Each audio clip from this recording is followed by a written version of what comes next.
오늘 우리가 읽은 이 본문은 매주 새벽에 묵상했던 에스더서의 마지막 장입니다. 에스더서의 마지막 결말의 장이 있는 것처럼 이 세상에 존재하는 모든 것은 영원하지 않고 끝나는 날이 있습니다. 우리 인생도 영원하지 않고 끝나는 날이 있습니다. 이걸 뭐라고 부릅니까? 죽음이라고 불러요.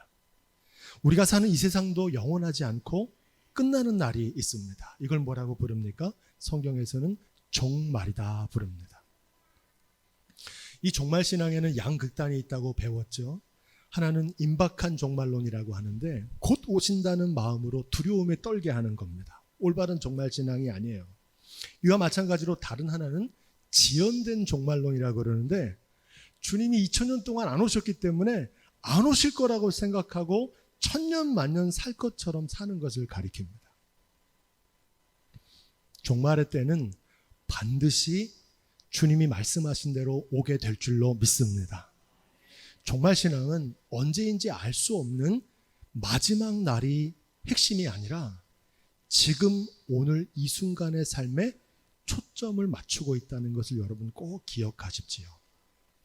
죽음을 통해서 살아있다는 것, 삶의 진정한 의미를 발견하는 것처럼 종말신앙은 끝이 있다는 사실을 알고 오늘을 살아가는 지혜를 저와 여러분에게 증거하고 있는 줄로 믿습니다.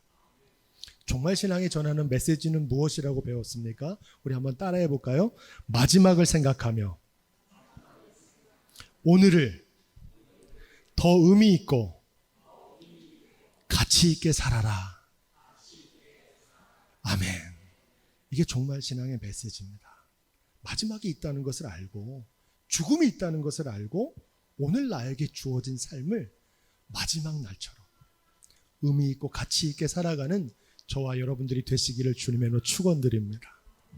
이 종말신앙이 전하는 메시지는 썩어지는 것, 두고 가는 것, 사라지는 것, 그것의 소중한 인생을 허비하지 말라는 겁니다. 영원하신 하나님의 말씀을 쫓아서 날마다 사랑하며 감사하며 나눔을 실천하는 삶을 살아갈 것을 우리에게 촉구하고 있는 것입니다. 이러한 삶을 뭐라고 배웠습니까? 이런 삶을 가리켜서 영원하신 말씀대로 준행하는 삶을 영생이라고 부릅니다. 날마다 영생을 맛보며 영원한 생명을 누리는 저와 여러분들이 되시기를 주님의 이름으로 축원드립니다.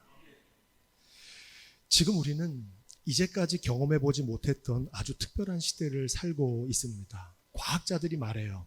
2050 거주불능 지구라고 합니다. 앞으로 30년밖에 남지 않았어요. 기후위기로 인한 급격한 인류의 멸망을 경고하고 있는 시대를 살아가고 있습니다. 또한 우리의 인생도 영원하지 않기 때문에 오늘 우리가 살고 있는 이 시대의 인류는 세상의 종말과 개인의 죽음인 종말을 동시에 경험하는 그런 특별한 시대를 살고 있습니다. 거의 대다수의 사람들은 이 종말이라고 말을 하면 미래에 벌어질 종말에 대해서만 생각합니다. 하지만 제가 성경을 잘 읽어보니까 성경이 전하는 종말에는 과거와 현재와 미래 세 가지 차원이 있다는 것을 배웠습니다. 첫 번째는 우리가 다 잘 알고 있는 장차 세상이 끝나는 종말, 인생의 죽음과 같은 미래적인 종말이 있습니다. 둘째는 한번 따라해 볼까요? 과거적 종말 사건.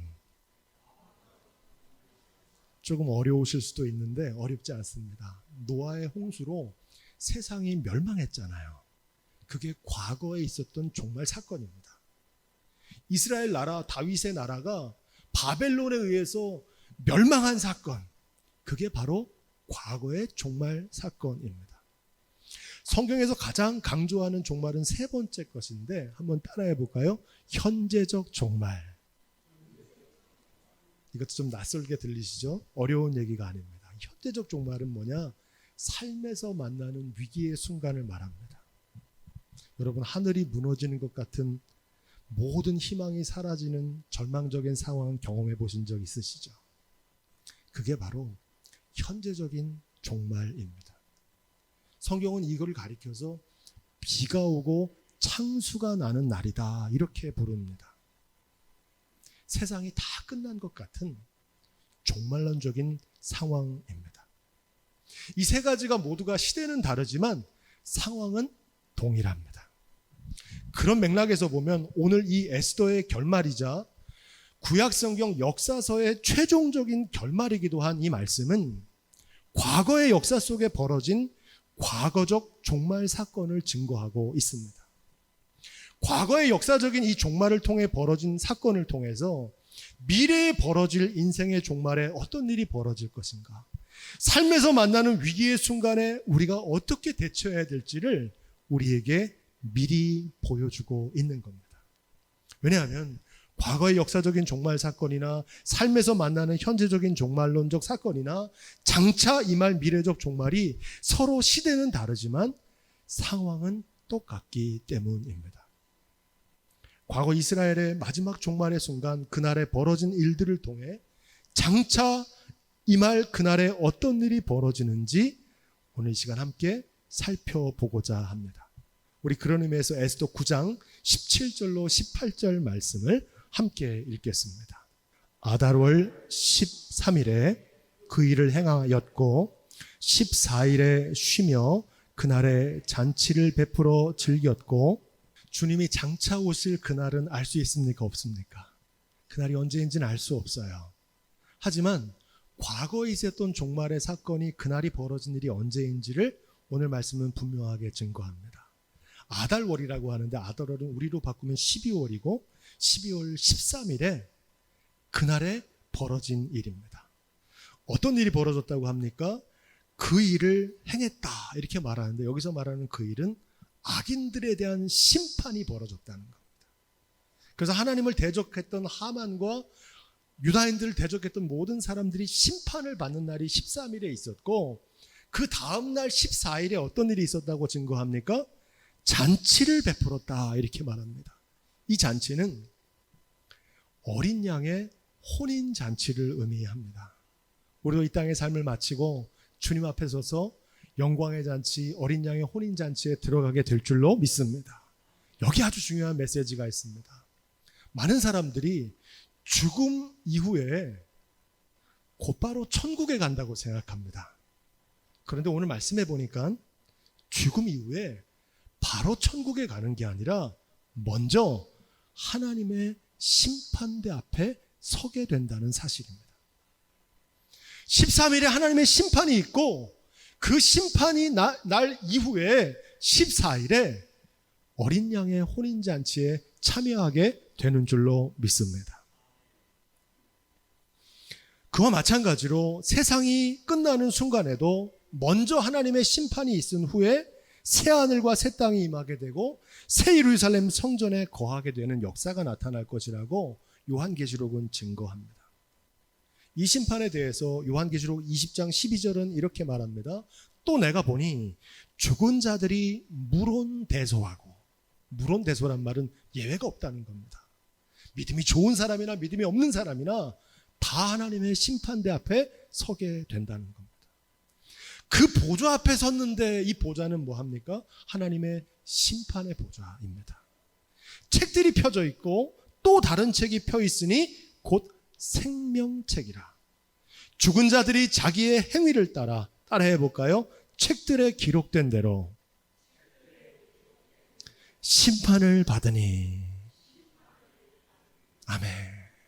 심판의 날이 온다는 겁니다. 그 심판의 기준을 두 가지로 증거하죠. 생명책에 기록된 대로. 여러분 여기서 말하는 이 생명책의 생명은 영어로 life라고 배웠죠. 삶을 뜻합니다. 심판의 기준은 우리가 이 땅에서 살았던 삶이 심판의 기준이 된다는 겁니다. 행위를 따라 심판한다고는 이 행위는 착한 일 많이 했느냐, 선행을 말하는 게 아닙니다. 여기서 말하는 행위는 하나님의 말씀대로 준행하며 살았는지 그렇지 않았는지를 심판하시는 줄로 믿습니다.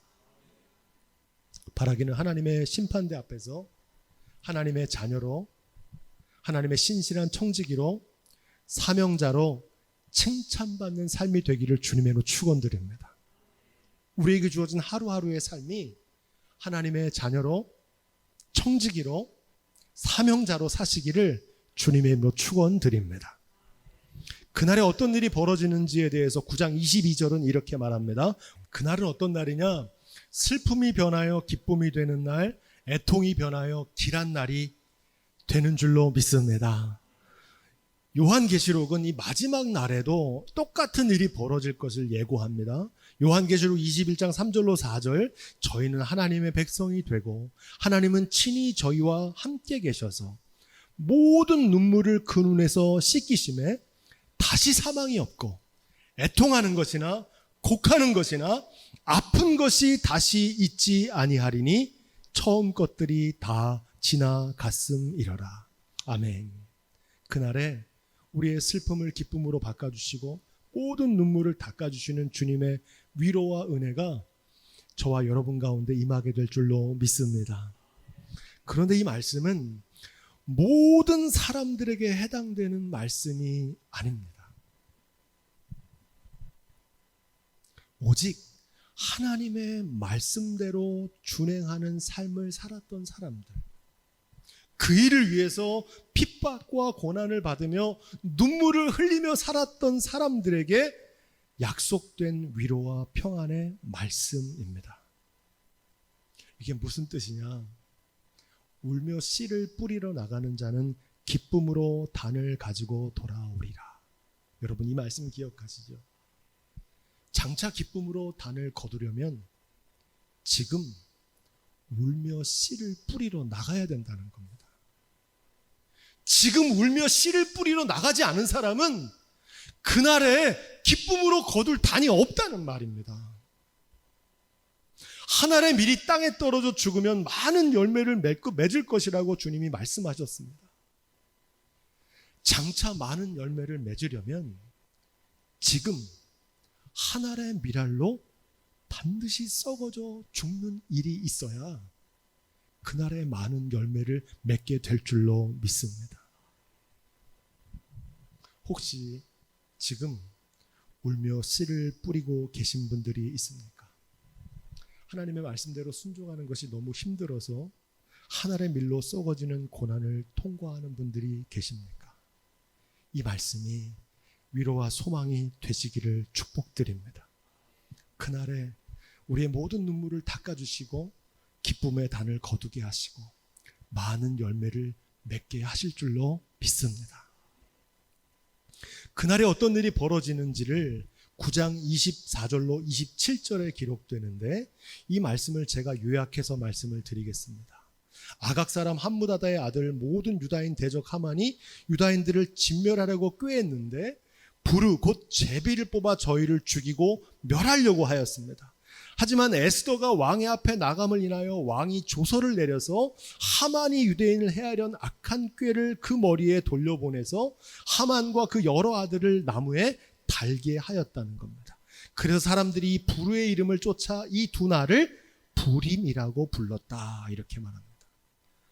한마디로 정의하면 그날에 엇갈린 운명이 벌어지게 된다는 겁니다. 하나님을 대적하던 하만에게는 그날이 어떤 날이었습니까? 죽음의 순간 심판의 날이 되었다는 것이고 하나님을 경외하던 모르드게와 유대인들에게는 구원의 날이 된 줄로 믿습니다. 이것을 우리가 성경에서 많이 배웠던 심판과 구원의 양면성이라고 부릅니다. 심판의 날은 멸망의 날이기도 하지만 동시에 구원의 날이 된다는 것입니다. 무슨 뜻입니까? 노아의 홍수를 생각해 보십시오. 노아의 홍수로 세상을 심판하실 때 하나님 경외하지 않던 사람들은 그날이 물로 수장되는 멸망의 날이 되었습니다. 하지만 말씀대로 준행했던 노아와 그의 가족들은 그날이 구원의 날이 된 줄로 믿습니다. 우리의 죽음의 순간도 마찬가지입니다. 하나님을 멸시하고 세상에 썩어진 것만 추구하던 사람들에게 그날은 세상에 믿었던 모든 것이 무너져 내리는 절망의 순간이지만 하나님을 경외하며 말씀대로 준행하며 살았던 이들은 비록 이 세상에서는 눈을 감지만 영원하신 하나님 품에서 눈을 뜨는 영생이 시작되는 순간이 되는 줄로 믿습니다. 다르잖아요. 똑같은 그날인데 어떤 사람에게는 심판과 멸망의 날이고 어떤 사람에게는 구원과 승리의 날이 되게 된다는 사실입니다. 주님이 다시 오셔서 세상을 심판하는 그날에도 동일합니다. 하나님 아닌 것을 하나님처럼 섬기고 우상숭배하던 이들, 천년만년 살 것처럼 세상의 영광만을 구하던 인생들은 심판으로 불못에 들어가는 날이 될 것이다. 요한계시록은 이렇게 증거합니다. 하지만 날마다 영원하신 천국을 바라보며 하나님의 말씀대로 준행하며 살았던 이들은 새 예루살렘의 주인공이 되는 영광의 날이 될 줄로 믿습니다. 그날에 저와 여러분들이 그 영광의 주인공이 다 되시기를 주님의 이름으로 축원드립니다. 이 말씀은 삶에서 만나는 위기의 순간에도 그대로 적용됩니다. 비가 오고 창수가 나는 날에 모래 위에 지은 집은 무너져 내립니다. 하지만 반석 위에 지은 집은 비가 오고 창수가 나는 날에 그 숨은 공력이 드러나게 됩니다. 모래 위에 집을 지었다는 것은 말씀을 듣기만 한 사람들이고 반석 위에 집을 지은 사람은 말씀을 듣고 그 말씀대로 준행한 사람들입니다. 바라기는 저와 여러분들이 삶에서 만나는 위기의 순간에도 하나님의 말씀대로 준행했던 그 믿음으로 구원의 영광과 승리의 주인공이 다 되시기를 주님의 이름으로 축원드립니다. 오늘 이 말씀 속에 한 가지 더 중요한 것을 우리가 묵상하게 되는데 바로 불임절이라고 하는 단어입니다. 이 에스더의 구원의 역사를 가리켜서 불임절로 지켰는데 그날의 심판의 주관자가 누구인지를 증거합니다. 이 불임절의 기원은 부르라고 하는 단어, 제비를 뽑다는 뜻입니다. 대부분 사람들이 제비를 뽑다 그럴 때 우연이라고 생각하는데 우연이 아니라 하나님의 섭리라는 것을 증거합니다. 앞에서 묵상한 대로 이 에스더서의 특징은 하나님의 이름이 단 한 번도 기록되지 않습니다. 오늘 우리가 읽은 말씀뿐만 아니라 모든 에스더 1장부터 10장까지 모든 말씀에 여호와, 하나님 이런 이름이 등장하지를 않습니다. 하지만 이 모든 일에는 눈에 보이지 않지만 하나님이 친히 주관하시고 역사하심을 증거하고 있습니다. 제비를 뽑았다는 말은 하나님께서 눈에 보이지 않는 하나님의 역사가 나타난다는 것을 증거하고 있습니다. 잠언서 16장 33절 말씀을 들어보십시오. 제비는 사람이 뽑으나 모든 일을 작정하기는 여호와께 있느니라. 뭐라고 말합니까? 제비는 사람이 뽑지만 그걸 누가 결정하신다는 거예요? 하나님이 결정하신다는 거예요. 그래서 불후의 날, 그날을 삶의 주관자 되신 하나님께서 결정하시고 심판의 주관자가 되시는 줄로 믿습니다. 하나님이 우리의 모든 삶의 주관자가 되십니다. 생명도 건강도 물질도 자녀도 우리의 진로와 인생의 성취도 삶의 주관자 되신 하나님께서 주관하시는 줄로 믿습니다. 그 하나님께 맡기며 살아갈 수 있는 지혜가 오늘 예배하는 저와 여러분 가운데 있기를 주님의 이름으로 축원드립니다. 그날에 무슨 일이 벌어지는지 9장 31절로 32절 말씀 우리 함께 읽겠습니다. 에스더가 정한 기한에 이 불임일을 견고히 지키게 하고 잊어버리지 않도록 책에 기록한 목적이 있습니다. 사람은 망각의 동물입니다. 모든 것이 보이지 않는 삶의 주관자이신 하나님의 은혜란 사실을 자주 잊어버리기 때문입니다. 하나님의 은혜를 기억하고 다시금 기억하는 것을 예배라고 부릅니다. 바라기는 우리의 예배를 통해서 날마다 잃어버렸던 하나님의 은혜를 다시 기억하는 은혜가 있기를 주님의 이름으로 축복드립니다. 장차 들어갈 천국에는 찬양만 있다고 말합니다.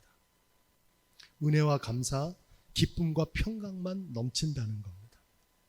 하지만 그 찬양의 역사는 이 땅에서 사는 날 동안 하나님의 은혜를 기억하며 감사와 평강에 넘치는 삶을 살다가 마침내 그 삶이 영원한 천국까지 이어지기를 주님의 이름으로 축원드립니다.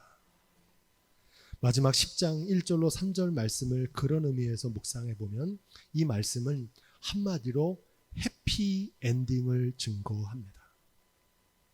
오늘 이 말씀은 종말 신앙이 전하는 핵심 메시지를 우리에게 전합니다. 종말의 핵심 메시지는 한번 따라해 보겠습니다. 의의 최후 승리. 아멘. 끝이 아름다운 인생입니다. 하나님을 경외하고 말씀대로 준행하는 삶은 장차 천국을 누릴 뿐 아니라 이 세상에서도 하나님의 통치를 맛보고 이루며 살게 될 줄로 믿습니다. 어떤 절망과 고난이 와도 하나님을 경외하는 믿음으로 말씀대로 준행하면 하나님께서 우리와 친히 동행하시고 마침내 승리하게 하실 줄로 믿습니다. 이 의의 최후 승리를 쉬운 말로 바꾸면 저희 중학교 때 교훈이기도 한데 최후의 웃는 얼굴이다 이렇게 말합니다. 하나님께서 저와 여러분들을 최후의 웃는 얼굴로 승리하게 하실 줄로 믿습니다. 저는 저와 여러분들의 인생이 끝이 아름다운 인생이 되기를 주님의 이름으로 축원드립니다. 과거의 종말의 역사 속에서도 그랬고 장차 미래의 주님이 다시 오시는 날에도 그리할 것이고 지금 현재의 위기의 순간에도 의의 최후 승리로 인도하실 것입니다. 혹시 지금 예배하는 여러분들 가운데 모르드게처럼 세상이 다 끝난 것 같은 절망을 경험하고 있는 분들이 계십니까? 혹시 비가 오고 창수가 나는 위기의 순간을 통과하고 계신 분이 있습니까? 바라기는 의의 최후의 승리를 주시는 이 믿음으로 절망 중에도 소망으로 인도하시는 주님을 바라보며 믿음의 길을 흔들림 없이 뚜벅뚜벅 걸어가시기를 주님의 이름으로 부탁을 드립니다. 지금 깊은 절망의 밤 고난의 십자가를 지고 계신다면 장차 주님께서 부활의 영광으로 승리의 면류관을 주실 것을 믿고 에스더와 모르드게를 통해 유다인을 하만의 손에서 구원하신 하나님께서 저와 여러분의 삶도 마침내 구원하게 하시고 승리하시고 영광스럽게 하실 줄로 믿습니다.